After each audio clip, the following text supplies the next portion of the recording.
You're watching HCTV 22 City News, your source for news and information on issues, people, arts and entertainment, and sports in the city of Hawthorne.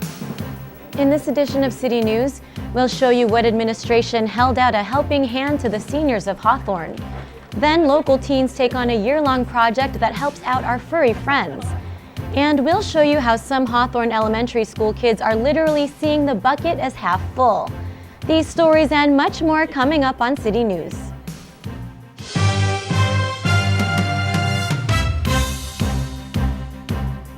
Hello and welcome to City News. I'm Cindy San Luis. Second grade students from Washington Elementary recently took a tour of City Hall. Mayor Danielle Juarez showed the students the different departments and how they all work together to keep the city running. They had lots of questions and hopefully we're able to educate them. Students were also given an opportunity to sit on the council chamber dais to experience how a council meeting looks like when it's in session. A Social Security presentation was recently held at the Hawthorne Senior Center. Francisco Castillo tells us more. Social Security administrators inform senior citizens about benefits that they might be missing out on. You're the one that did the work, and they give you that opportunity to just know, this is what I'm applying for, this is what I'm entitled to, and this is what this will do for my family. Hawthorne resident Dale Adams had questions that were cleared up after speaking with a specialist. I asked her a question about spousal benefits. Like when your wife dies, she was getting my benefits. I was wondering why I didn't get them after she died. She explained it very clearly to me. And for the non-English speaking seniors, no problem. Oscar Tellera presented the new social services website, which now contains information in 15 different languages. We have online publications regarding every facet of Social Security in all the different languages. Landry says that Social Security has existed for 76 years and it will keep on improving its resources to provide information for everyone in the years to come. For HCTV, I'm Francisco Castillo. For more information about Social Security, visit their website at www.socialsecurity.gov. Well, if you're a homeowner struggling to pay your mortgage or facing foreclosure, or if you've already lost your home to foreclosure, a recent mortgage settlement may help you. An $18 billion California commitment was recently secured by Attorney General Kamala D. Harris as part of a national multi-state settlement to penalize robo-signing and other bank servicing and foreclosure misconduct. Not every homeowner will qualify for relief under the settlement. Those that do qualify may receive various forms of relief, including payments to borrowers who were wrongly foreclosed upon, reduction of unpaid principal balances, refinancing for borrowers whose homes are worth less than the money they owe, and the opportunity for short sales and other relocation assistance. To find out if you may be eligible for relief, you will need to contact your mortgage servicer. Mortgage servicers participating in the settlement agreement are Citibank, JP Morgan Chase Washington Mutual, Bank of America Countrywide, Wells Fargo Wachovia, and Ally Financial. For a referral for a free HUD-approved housing counselor who can assist you in applying for a modification under the settlement, or in obtaining help to stay in your home if you do not qualify for the settlement, please call 1-800-569-4287. Additional details on the settlement, including how homeowners can apply for relief, can be found at www.oag.ca.gov. After helping save the lives of 4 children in Belarus and helping feed children in Central America, a group of teens is assisting a local resident with another cause. HCTV reporter Sophia Pop fills us in on the details. Evelyn Diaz is an officer with the Hawthorne Police Department Animal Control Unit. She's well known in the community for being a compassionate dog lover. She says dealing with difficult situations with the animals is part of her daily job routine. We're out there every day picking up stray animals off the street. And it's unfortunate. A lot of times we pick them up there, they've already been hit by a vehicle. One of the places she's often been called out to is the Lighthouse Teen Center located on 130th and Inglewood Avenue. We have a fenced area here, so we were constantly rescuing dogs off the street that were lost and about to get hit by cars. It was in one of those instances that Lighthouse Teen Center Director Kathy Erickson found out that Diaz's passion for the animals goes beyond her regular working hours. I found out that she was doing a disaster preparation storage unit for pets in the city of Hawthorne out of her own pocket. Officer Diaz says California is earthquake country, and in the event of a major catastrophe, supplies are needed to ensure the pets are taken care of while they are returned to their owners. I want to be able to make sure that they are safe, they have food, they have water.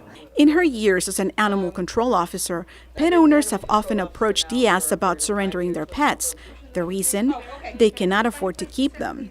This is why Diaz, out of her own pocket, started buying food to help locals who cannot afford to feed them.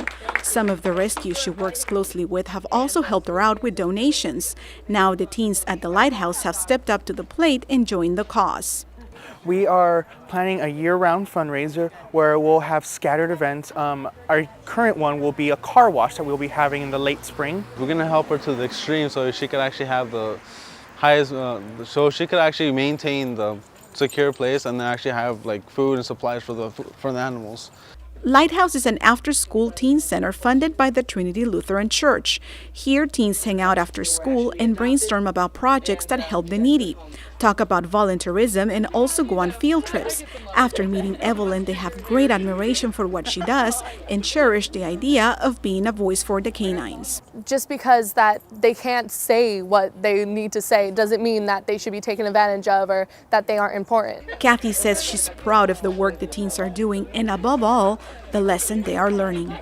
Teaching them how to give without thought of personal gain. Right now, I think these kids are teaching me quite a few things, and I'm not alone, and there should be more like them. The teens plan to conclude their fundraising in October during the Blessing of the Animals ceremony at the Trinity Lutheran Church. Reporting for HCTV, I'm Sophia Pop. For more information on how to contribute, you can call Kathy Erickson at 310-713-6199. Coming up next on City News, we'll show you what Lusinger High School has done to improve their student attendance. Then we'll show you how seniors kept active on this past Valentine's Day. There's more news ahead. We'll be right back. Welcome back. Elementary students are filling up each other's buckets with something that may surprise you. Reporter Amy Davis has more. I'm here at Juan de Anza Elementary School where one book is making a big splash. So join me and I'll show you how. Have You Filled a Bucket Today, a popular children's book written by Carol McLeod, is the inspiration behind Juan de Anza's new bucket filling program. Today we're reading a story called Have You Filled a Bucket Today? Rather than getting rewards for good behavior, the book focuses more on the way it makes you feel to do the right thing. How do you do that? You fill up a bucket with thank you letters and acknowledgments for each person that has done something kind for you, and they in return do the same.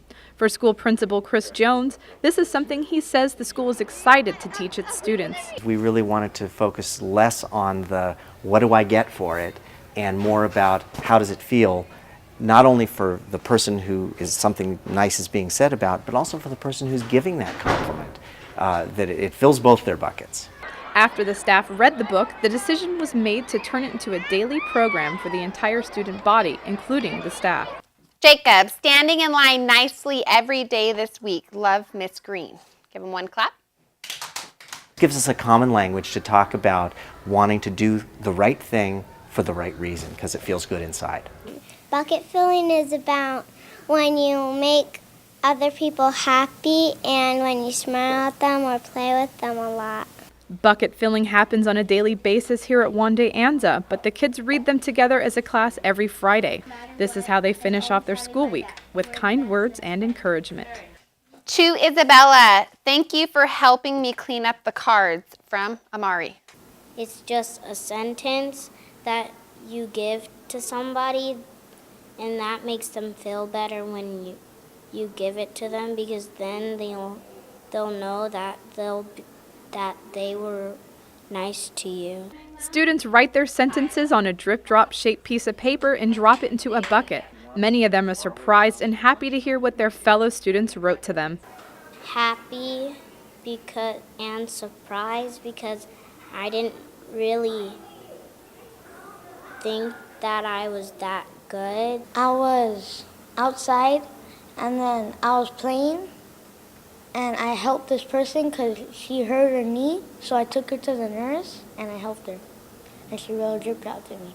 So far, the school says this program is really catching on with the kids and staff. Everyone seems to enjoy hearing the nice things said about one another. It makes me feel proud that I've done something good for someone. Proud is exactly what the school staff says they feel about the success of the program thus far with the students. For Hawthorne Community Television, I'm Amy Davis.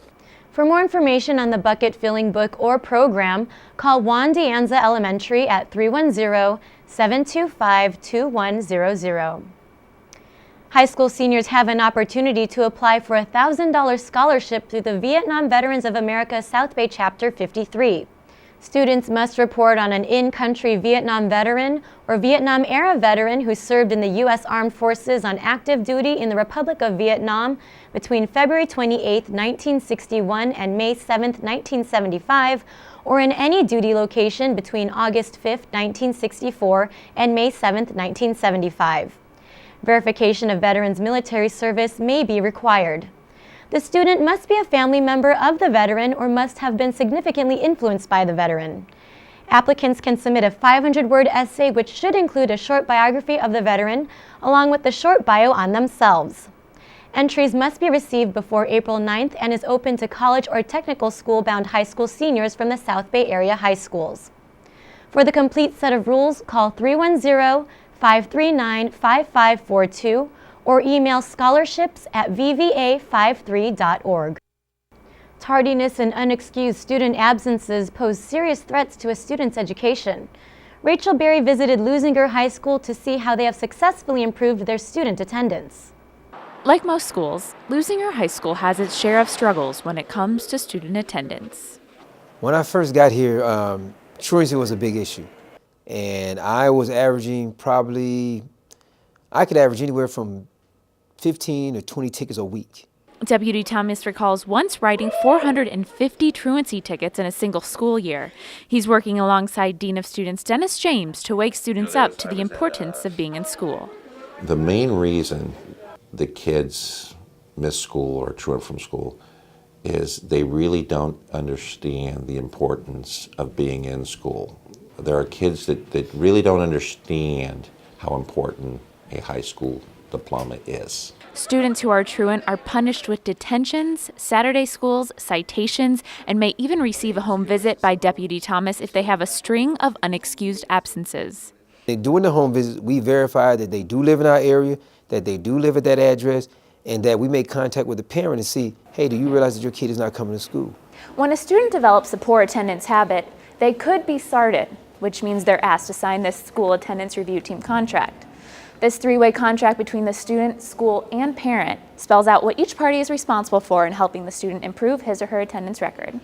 We reward students that have turned around their attendance. There was a group of students that had poor attendance last year, and I was tracking them, and it was amazing. Some of the students that had really bad attendance and decided, I'm going to go to school. Lusinger's attendance initiatives have returned noticeable improvements, especially for one student who said he let laziness get in the way of learning. Last year, I came to school almost every day late. Yeah, I had 200 tardies. Adrian received multiple Saturday schools and citations for the 200 absences he had as a sophomore. His junior year is now more than halfway over, and he has yet to receive a single tardy or absence. My mom, she kept telling me that the way I go to school is the way I would go to work, so I really thought about that. Had to change. Not only do they see changes in their grades, but students who turn their attendance around receive movie tickets from Dean James. Lusinger High School's attendance rate is now up to 96%, the highest the school has seen in years. For HCTV, I'm Rachel Berry. To keep parents